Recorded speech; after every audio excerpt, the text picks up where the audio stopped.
Marcel était un homme de la terre, un de ceux dont les mains racontent l'histoire des saisons et dont le dos est courbé par le labeur ancestral. Sa vie écoulait au rythme lent et immuable des collines d'Auvergne, un petit hameau isolé où le temps semblait être arrêté. Chaque matin, le chant du coq était son seul réveil, et chaque soir, la fatigue était sa seule compagne.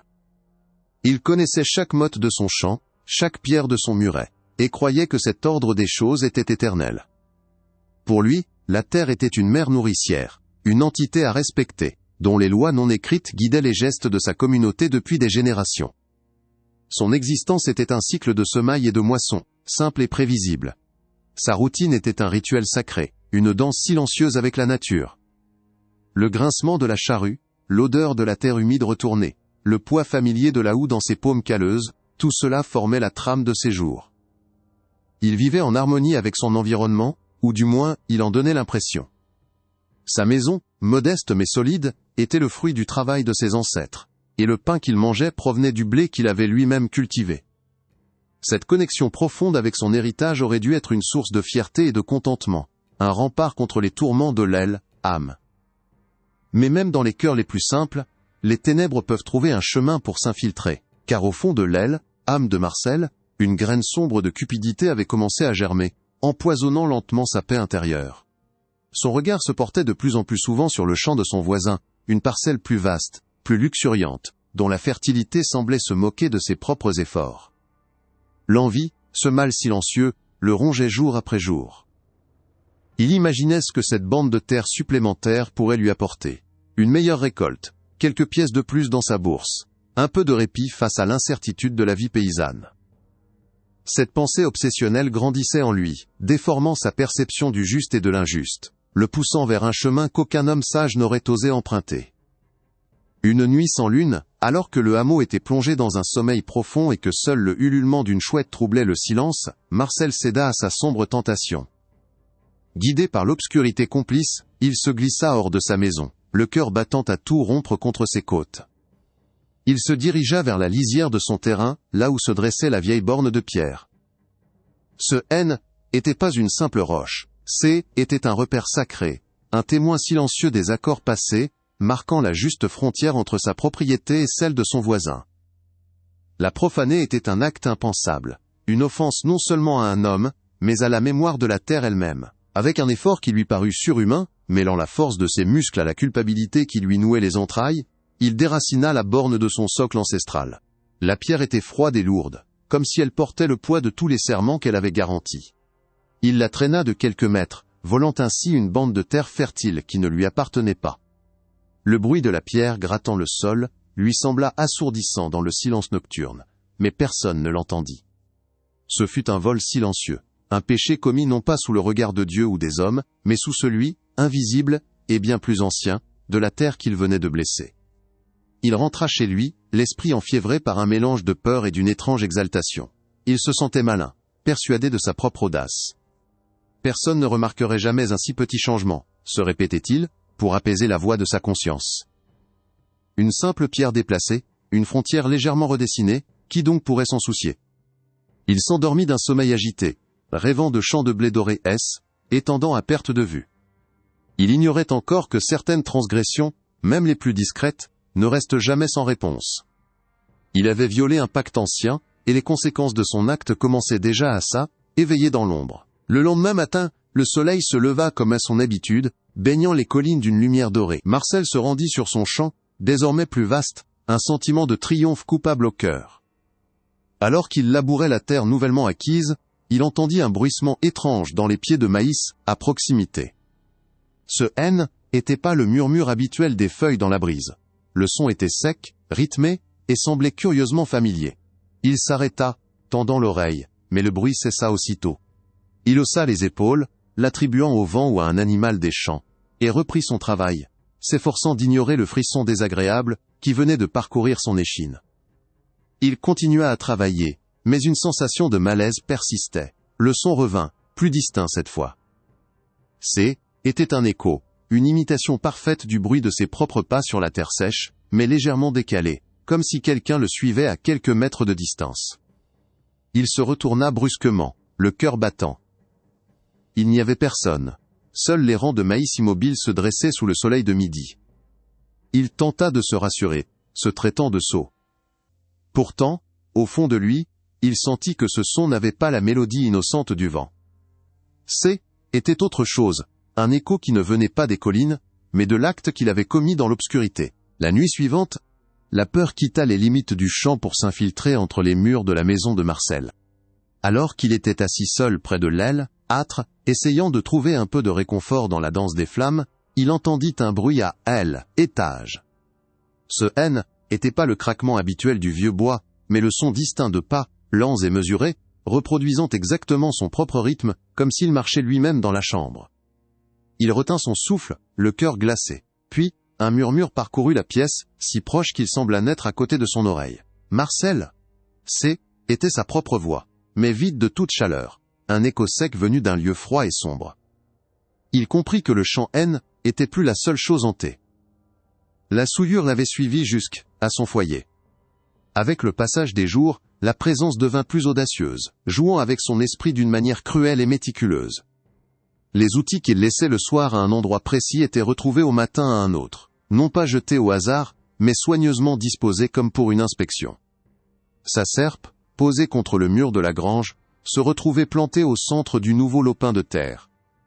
Il se mit à douter de sa propre mémoire, se demandant si la fatigue ne lui jouait pas des tours. Mais une partie de lui savait que ce N était pas l'eau, œuvre de l'oubli. C était un message, une affirmation de contrôle. Une intelligence invisible s'amusait à défaire l'ordre de sa vie, lui rappelant à chaque instant sa transgression. Même son chien, Castor, un animal robuste qui n'avait jamais craint ni le loup ni l'orage, devint un baromètre de la terreur qui s'installait. La bête refusait désormais catégoriquement de le suivre dans le champ. Elle s'arrêtait net à l'ancienne lisière, le poil hérissé, et laissait échapper un gémissement sourd, les yeux fixés sur un point invisible entre les rangs de maïs. Marcel avait beau l'appeler, le rassurer, l'animal restait pétrifié, tremblant de tous ses membres. La peur dans les yeux de son fidèle compagnon était plus convaincante que n'importe quel bruit nocturne. Le chien ne regardait pas un espace vide. Il regardait l'endroit exact où se tenait la chose que Marcel ne pouvait pas encore voir. Ce fut au crépuscule d'une fin de journée écrasante qu'il l'aperçut pour la première fois. La lumière dorée déclinait, jetant de longues ombres sur la terre. Épuisé, Marcel s'appuya sur sa houe, et son regard balaya le champ. C'est alors qu'il la vit. Une silhouette immobile, tout au fond, près de la borne déplacée. Elle avait sa taille, sa carrure, et surtout, cette même posture voûtée par des années de labeur. Était comme se voir dans un miroir lointain et déformant. Il plissa les yeux, le cœur battant à se rompre. Et la forme se dissipa, se fondant dans l'obscurité grandissante. Mais le froid qu'elle laissa derrière elle était bien réel, une morsure glaciale qui lui confirma, avec une certitude absolue, qu'il était plus seul. La terreur désormais, était plus une ombre fugace mais une certitude glaciale qui lui broyait les os.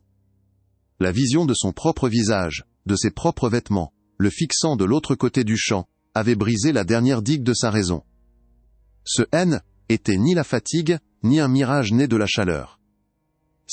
Était réel, tangible, et cela le regardait avec une intention froide. Poussé par une panique primitive, Marcel courut. Il ne courut pas vers sa maison, ce refuge désormais violé, mais vers la seule âme du hameau qui pourrait comprendre. Il traversa les sentiers battus, le souffle court, le cœur cognant un rythme effréné contre sa poitrine, en direction de la petite masure isolée de Mère Adèle, la vieille femme dont on disait qu'elle avait un pied dans ce monde et l'autre dans l'au-delà. Il arriva devant sa porte, comme un homme traqué, martelant le vieux bois de ses poings. Quand elle ouvrit, il vit un visage parcheminé, des yeux sombres qui ne montrèrent aucune surprise, seulement une profonde et ancienne lassitude. Il entra, et dans l'odeur de terre sèche et d'herbe suspendue au plafond, il déversa son histoire. Les mots sortaient de sa bouche en un flot décousu et haletant, la borne déplacée, les bruits dans le champ, la silhouette, et enfin, la vision insoutenable de son propre double. Il lui avoua tout. La transgression comme la terreur qui en découlait. Mère Adèle écouta sans l'interrompre, assise sur sa chaise en paille, ses mains noueuses posées sur ses genoux. Son silence était plus effrayant que n'importe quel cri, car il était empreint de reconnaissance. Lorsqu'il eut fini, épuisé et tremblant, elle hocha lentement la tête. Sa voix, quand elle parla, ressemblait au froissement de feuilles mortes sur un chemin de pierre. « Tu as été bien sot, mon garçon. Ce n'est pas un rôdeur que tu as vu, ni un fantôme. Tu as réveillé le sosie de Am. Le nom résonna dans la petite pièce avec le poids d'une condamnation. C'est une chose ancienne, aussi vieille que la terre elle-même. Elle ne naît pas de la mort, mais du péché contre la terre. En déplaçant la borne, tu n'as pas seulement volé ton voisin, tu as créé une blessure dans l'ordre des choses, une fissure. Et de cette fissure ton ombre s'est échappée. Elle se pencha en avant, son regard le clouant sur place. Ce n'est pas une simple apparition, Marcel. C'est une partie de toi, la part avide et sombre que tu as nourrie en secret. Elle a désormais sa propre volonté, et elle veut ce que tu possèdes. Pas ton champ, pas ton argent. Elle veut ta vie, ta chaleur, ta place parmi les vivants. Elle est le reflet de ta faute. Et chaque fois que tu la vois, chaque fois que tu ressens sa présence, elle se nourrit de ta peur. Elle devient plus solide, plus réelle, tandis que toi tu deviens plus faible, plus transparent. Si tu ne fais rien, un matin tu te réveilleras pour constater que c'est elle qui est dans ton lit, et toi qui n'es plus qu'un murmure dans le vent. Marcel quitta la masure de la vieille femme, le cœur battant au rythme d'un tambour funèbre. Les instructions d'Adèle résonnaient dans son esprit, un mantra fragile contre la terreur qui menaçait de le submerger. Il devait retourner au champ, à l'heure même où les frontières entre les mondes s'amincissent, cette heure que les anciens nommaient l'heure des sorciers. La lune, pleine et blafarde, jetait une lumière spectrale sur le chemin, transformant les arbres familiers en sentinelles tordues et menaçantes. Chaque craquement de branches sous ses pieds, chaque ululement lointain semblait être un avertissement. Il marchait non pas vers son champ, mais vers son jugement, armé seulement de mots étranges et de gestes d'un autre temps. La peur était un goût de cendre dans sa bouche, mais le souvenir du visage vide de son double était une force plus puissante encore, le poussant en avant. Lorsqu'il atteignit la lisière de sa propriété, il le vit. Le sosidé, Am, se tenait là, immobile près de la borne profanée, comme s'il l'avait attendu depuis la nuit des temps. Sa forme, N, était plus une silhouette indistincte. Elle était désormais solide, dense, une copie parfaite de lui-même, à l'exception des yeux, deux puits d'obscurité affamés. Un silence de mort pesait sur le champ. Ni le chant des grillons, ni le murmure du vent dans le maïs ne venaient le troubler. Marcel sentit le regard de la chose sur lui. Non pas comme une vision, mais comme une pression physique. Un poids glacial qui cherchait à écraser sa volonté, et à le forcer à la soumission. Fuir était son premier instinct, une impulsion animale, qui lui hurlait de tourner les talons et de courir jusqu'à l'épuisement. Il planta ses talons dans la terre, luttant contre la panique qui menaçait de le paralyser. « Ne fuis pas », avait dit Adèle. Était la première règle, la plus cruciale. Toute retraite serait une abdication, la reconnaissance de la légitimité du double. Prenant une inspiration qui lui brûla les poumons, il commença à déboutonner sa chemise de travail. Ses doigts, gourds et tremblants, peinaient à saisir les petits boutons de bois. Le sosidé, Am l'observait, sa tête légèrement inclinée, dans une imitation grotesque de la curiosité. Chaque seconde qui écoulait semblait étirée en une éternité angoissante. L'air se fit plus froid, et il comprit que son adversaire ne se contenterait pas de regarder. Il attendait la moindre erreur, la plus petite faille dans sa résolution. Au moment où il retira sa chemise, exposant sa peau nue à l'air glacial de la nuit, une vague de froid surnaturel le frappa. Était une morsure qui ne venait pas du vent, mais de la chose elle-même, une émanation de sa nature vide et gelée. Simultanément, le sosie de Am fit un pas en avant, un mouvement lent et délibéré qui brisa l'immobilité. Un murmure glissa jusqu'à ses oreilles sa propre voix, mais vidée de toute vie, un son sec et moqueur. « Tu as froid, Marcel ? Bientôt, tu ne sentiras plus rien. » Luttant contre le frisson qui le secouait, il enfila précipitamment sa chemise à l'envers. Les coutures rugueuses contre sa peau étaient une distraction bienvenue, une douleur physique qui l'ancrait dans la réalité face à l'assaut psychologique. Le deuxième acte du rituel exigeait le sang, le sceau de la chair. Il leva sa main droite, le pouce tremblant devant ses lèvres. Le sosidé, Am, était plus proche maintenant, si proche qu'il pouvait voir les détails de son propre visage reproduits avec une perfection macabre. Mais les yeux restaient des abîmes. Les murmures s'intensifièrent, N, étant plus des mots isolés, mais un flot incessant de ses propres peurs, de ses doutes et de sa honte. La voix lui rappelait sa cupidité, la jalousie qu'il avait rongée, le plaisir coupable qu'il avait ressenti en déplaçant la pierre. Était une torture auditive, conçue pour le noyer dans sa propre culpabilité et le rendre incapable d'agir. Il était en train de se battre contre lui-même. Fermant les yeux pour ne plus voir ce visage haïssable, il mordit. La douleur fut fulgurante, une pointe de feu dans le froid ambiant.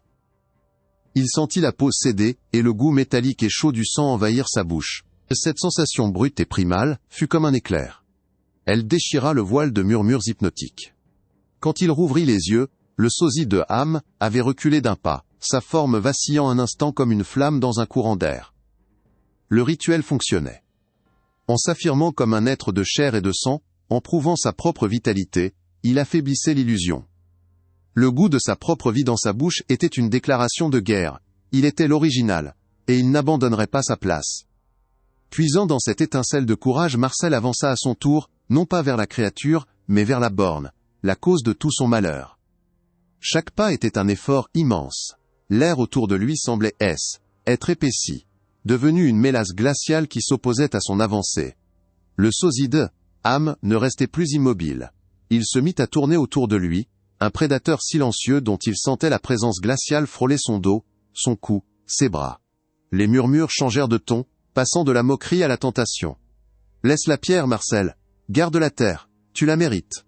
Personne ne saura jamais. » Cécès était le dernier assaut, celui qui visait non plus sa peur, mais la racine même de son péché. Son désir. Il ignora la voix, et atteignit enfin la pierre.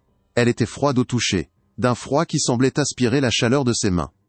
Il passa ses bras autour de la roche rugueuse, sentant ses muscles se contracter sous l'effort. Au moment où ses doigts se refermèrent sur la borne, le sosie de Ham poussa un cri. Ce N n'était pas un son humain, mais un déchirement strident, le bruit d'une réalité qui se fissure. Le vent se leva soudainement, hurlant autour de Marcel, fouettant ses cheveux et ses vêtements, tentant de le déséquilibrer. Il devait la déplacer. Il devait réparer sa faute. C était la seule voie de salut, le seul moyen de refermer la plaie qu'il avait ouverte dans le monde. Rassemblant les dernières bribes de sa force, une énergie née du désespoir et d'un remords sincère, il souleva la borne. Elle pesait le poids de sa culpabilité. Il la traîna sur les quelques mètres qui la séparaient de son emplacement originel. Le souffle court, les muscles en feu. Le vent hurlait à ses oreilles, et il sentit la présence du double juste derrière lui, un souffle glacial sur sa nuque, une dernière tentative désespérée, pour le faire échouer. Ignorant tout, il se concentra sur le creux dans la terre, ce petit berceau qui attendait le retour de son gardien de pierre. Il ne se battait plus pour un champ, mais pour son âme. D'un dernier effort, il laissa tomber la pierre dans son emplacement. Le choc produisit un bruit sourd et final, un son qui sembla se propager dans la terre et faire taire le vent. Tout s'arrêta. Le silence revint, mais cette fois, il était naturel, paisible. Marcel recula, haletant, et cria les derniers mots du rituel, sa voix brisée par épuisement, et les larmes. « Cette terre n'est pas mienne, je la restitue !» Alors qu'il prononçait ces paroles de renonciation, la forme du sosie de Ham vacilla violemment. Elle se tordit sur elle-même, perdant sa consistance, se transformant en une colonne de fumée noire et froide, qui fut rapidement dissipée par la brise nocturne. Il était de nouveau seul. Complètement et véritablement seul. Le silence qui s'abattit sur le champ fut plus assourdissant que le cri de la créature. Le vent tomba d'un coup, et la pression glaciale qui pesait sur l'air se dissipa comme une brume matinale. Marcel resta là, à genoux dans la terre humide, le corps secoué de tremblements incontrôlables. Épuisement le submergea, un poids si lourd, qu'il eut l'impression que ses os allaient se briser sous sa propre chair. Il leva lentement la tête. La lune baignait la campagne d'une lumière argentée et paisible, illuminant la borne de pierre, solidement ancrée à sa juste place. Tout était redevenu normal, terriblement normal. À l'horizon, une fine ligne pourpre annonçait l'aube. Le soleil allait se lever, mais Marcel savait qu'il n'apporterait ni chaleur ni réconfort, seulement la lumière crue sur un monde dont il venait de découvrir les dents acérées. Il rentra chez lui au pas d'un vieillard, chaque muscle endolori, chaque pensée embuée par la terreur rétrospective. Le chemin qu'il avait parcouru des milliers de fois lui semblait étranger, comme s'il le voyait à travers un voile. En passant devant l'abreuvoir, il aperçut son reflet dans l'eau immobile. Le visage qui le regardait était le sien, mais les yeux étaient ceux d'un autre. Ils étaient caves, hantés par une connaissance qu'aucun homme ne devrait posséder. Il porta la main à son pouce, là où la douleur sourde pulsait encore. Une petite marque en forme de croissant, déjà violacée, témoignait de la réalité de la nuit. Ce N n'était pas une blessure qui guérirait sans laisser de traces. C était un sceau, une cicatrice indélébile gravée dans sa chair, pour lui rappeler à jamais que son âme avait frôlé l'abîme. Les jours qui suivirent, la vie au hameau reprit son cours immuable, mais pas pour Marcel. Il était devenu un homme silencieux, dont le regard fuyait celui des autres.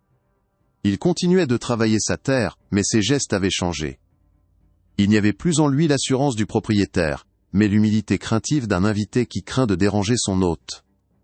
La cupidité qui avait empoisonné son cœur avait été brûlée par le froid surnaturel de son double, ne laissant derrière elle que les cendres de la peur. Il ne regardait plus jamais le champ de son voisin. Il se contentait de sa juste part, remerciant la terre pour chaque épi de blé, pour chaque rayon de soleil. Il avait survécu, mais il n'avait pas vaincu. Il avait simplement appris, de la plus brutale des manières, qu'il y a des frontières qu'un homme ne doit jamais franchir. Écoutez bien, vous qui marchez sur ces terres anciennes, car le sol que vous foulez a une mémoire. Chaque borne déplacée, chaque fossé comblé en secret, chaque lopin de terre volé dans l'ombre de la nuit, laisse une cicatrice invisible, une blessure dans l'ordre des choses. La cupidité est un venin lent qui ne corrompt pas seulement l'âme, âme de l'homme, mais qui éveille aussi les échos sombres endormis sous ses pieds. Le sosidé, âme n'est pas un démon venu d'un autre monde ni un esprit errant. C'est un fragment de vous-même, l'incarnation de votre faute, une ombre rendue tangible par votre péché contre la terre. Il naît de votre désir illégitime et se nourrit de votre peur, gardien silencieux des pactes que vos ancêtres ont scellés avec le sol. Si jamais, par malheur, votre propre avarice donnait naissance à ce jumeau silencieux qui arpente vos terres et hante vos nuits, souvenez-vous des règles de survie que les anciens nous ont léguées. Ne fuyez jamais, votre fuite serait un aveu, une reconnaissance de son droit à exister, et chaque pas que vous feriez pour lui échapper le rendrait plus solide, plus réel. Affrontez-le. Pour briser les lois de son monde irréel, retirez vos vêtements et enfilez-les à l'envers. Ce geste simple et ancien sème la confusion dans ce qui n'appartient pas à la vie. Ensuite, ancrez-vous à votre propre chair. Mordez votre pouce jusqu'au sang et goûtez à votre propre vie, pour lui rappeler et vous rappeler qui est l'original, le être de sang et d'os. Mais comprenez ceci. Ces gestes ne sont que des remparts temporaires, des boucliers fragiles, contre une faim qui ne s'éteindra jamais. Le seul et unique salut, la seule façon de refermer la plaie que vous avez ouverte, est d'annuler la transgression. Vous devez rendre ce que vous avez volé. Ramenez la borne à sa place, restituez la terre à son juste propriétaire, et confessez votre faute non pas aux hommes ou à Dieu, mais à la terre elle-même, avec un remords sincère. Alors seulement, votre ombre redeviendra une simple ombre, inoffensive et silencieuse. Ignorez cet avertissement, continuez à cultiver le fruit de votre vol, et un jour, vous vous regarderez dans le miroir, et ce ne sera plus votre propre regard que vous croiserez.